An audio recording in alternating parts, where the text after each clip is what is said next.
Praise the lord. అందరూ బాగున్నారా?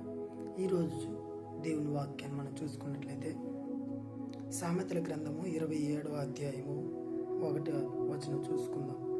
రేపటి దినమున గూర్చి అతిశయపడకము, ఏ దినమున అది సంభవించునో అది నీకు తెలియదు.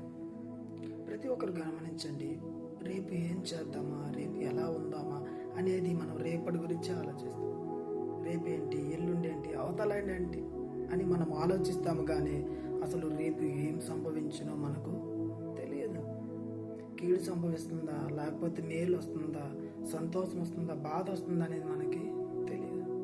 కనుక ప్రతి ఒక్కరు గమనించండి, రేపు ఏం జరుగుతుంది అనే దాని గురించి మనం పక్కన పెట్టి ఈరోజు మనం ఏ విధంగా ఉన్నాం, ఈరోజు మన స్థితి ఏంటి అనేది మనం గమనించుకుందాం.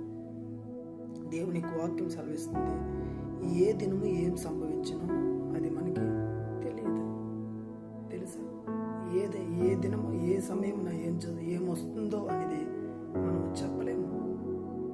ఈ సమయమే ఉండొచ్చు, ఈ సమయం జ్వరం రావచ్చు, లేకపోతే ఇంకేదైనా అవ్వచ్చు, ఇంకేదేదో అవ్వచ్చు, చెప్పలేము.